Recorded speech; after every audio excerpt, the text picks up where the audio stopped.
नमस्कार, मी पंजाब डक 20 तारखेपासून ते 26 तारखेच्या दरम्यान राज्यात म्हणजे खूप ठिकाणी पावसाळ्यासारखा पाऊस पडणार आहे, काही ठिकाणी गारपीट होणार आहे, काही ठिकाणी वारं सुटणार आहे. म्हणून हा अंदाज सर्व शेतकऱ्यांना लक्षात घ्यायचा. सुरुवातीला आपण काय करू पाहू. आपण सुरुवातीला सांगतो कोल्हापूर जिल्हा, सातारा जिल्हा, पुणे जिल्हा, त्याच्यानंतर अहिल्यानगर, त्याच्यानंतर आंबेगाव तालुका, जुन्नर तालुका, त्याच्यानंतर इकडे कराड तालुका, इकडे दोन, बारामती, पाथर्डी, पैठण, वैजापूर, गंगापूर, शिर्डी, राहता ह्या परिसरात. त्याच्यानंतर इकडे बीड जिल्ह्यामध्ये कळंब तालुका, त्याच्यानंतर कळंब तालुका, धारूर तालुका, त्याच्यानंतर म्हणजे बीड जिल्ह्यात बऱ्याच ठिकाणी म्हणजे बऱ्याच ठिकाणी पाऊस पडणार आहे. त्याच्यानंतर लातूर जिल्ह्यात देखील खूप ठिकाणी पाऊस पडणार आहे. म्हणून हा अंदाज सर्व शेतकऱ्यांना लक्षात यायचा. नांदेड जिल्ह्यात देखील पाऊस पडणार आहे, म्हणजे 20 पासून ते 26 दरम्यान. म्हणून हा शेतकऱ्यांना अंदाज घ्यायचा. गारपीट देखील होणार आहे, पाऊस देखील पडणार आहे. लातूर जिल्ह्यात देखील गारपीट होणार आहे, बीड जिल्ह्यात देखील गारपीट होणार आहे, अहिल्यानगरकडे देखील खूप गारपीट होणार आहे. त्याच्यानंतर बारामती त्या साईडनं तर खूप गारपीट होणार आहे. बारामती पुणे जिल्ह्यात खूप गारपीट होणार आहे. त्याच्यानंतर संगमनेर त्या भागात देखील खूप गारपीट होणार आहे. त्याच्यानंतर नंदुरबार जिल्हा, धुळे जिल्हा, जळगाव जिल्हा, संभाजीनगर, जालना, परभणी, बुलढाणा जिल्हा, त्याच्यानंतर नांदेड जिल्हा, हिंगोली जिल्हा ह्या भागात देखील 20 ते 26 एप्रिलच्या दरम्यान पाऊस पडणार आहे. म्हणून हा अंदाज सर्व शेतकऱ्यांनी लक्षात घ्यायचा. तसेच अमरावती जिल्हा, अकोला जिल्हा, वर्धा जिल्हा, भंडारा जिल्हा, त्याच्यानंतर यवतमाळ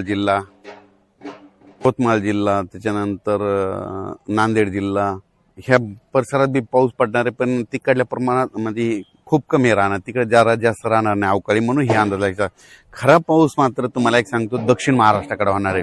मग दक्षिण महाराष्ट्राकडे तुम्हाला सांगतो बीड जिल्हा, लातूर जिल्हा, परभणी जिल्हा, त्याच्यानंतर धाराशिव जिल्हा, सोलापूर जिल्हा, सांगली जिल्हा, सातारा जिल्हा, कोल्हापूर जिल्हा, पुणे जिल्हा, त्याच्यानंतर अहिल्यानगर, मुंबई, पुणे, इगतपुरी, इकडं नंदुरबारपर्यंत, इकडं नाशिक, येवला, निफाड ह्या पट्ट्यामध्ये जरा संभाजीनगर, जळगाव, धुळे, नंदुरबार ह्या पट्ट्यामध्ये जरा जास्त काही ठिकाणी गारपीट बी होणार, काही ठिकाणी पाऊस बी पडणार आहे, काही ठिकाणी नुसतं वारं सुटल. म्हणून हा अंदाज लक्षात यायचा.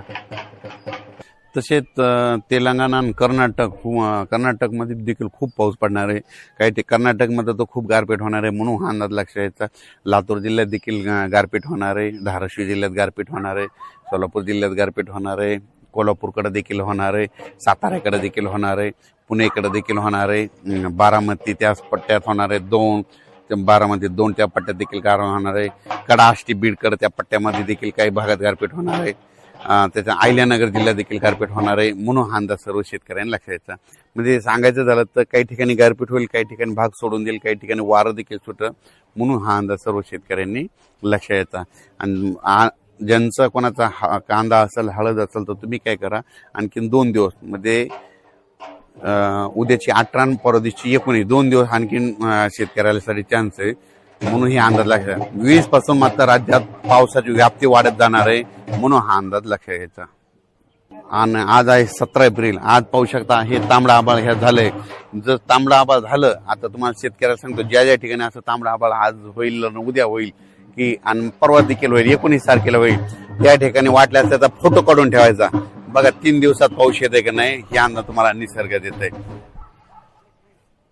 कांद्यावरचे जे शेतकरी आहेत उत्तर महाराष्ट्राखाली म्हणजे नंदुरबार जिल्हा, धुळे जिल्हा, जळगाव जिल्हा, नाशिक जिल्हा, निफाड जिल्हा, येवला तालुका, अंदोरसूर, त्याच्यानंतर शिर्डी, राहता, कोपरगाव, राहुरी त्या पट्टा, त्याच्यानंतर संगमनेर तालुका, त्याच्यानंतर इकडं बीड जिल्ह्यामधले कांद्यावाले शेतकरी, त्याच्यानंतर 2 जिल्ह्यातले कांद्याचे शेतकरी, पुणे जिल्ह्यातले कांद्याचे शेतकरी, सातारा जिल्ह्यातले कांद्याचे शेतकरी, त्याच्यानंतर कराड भागातले कांद्याचे शेतकरी, त्यांनी काय करायचं.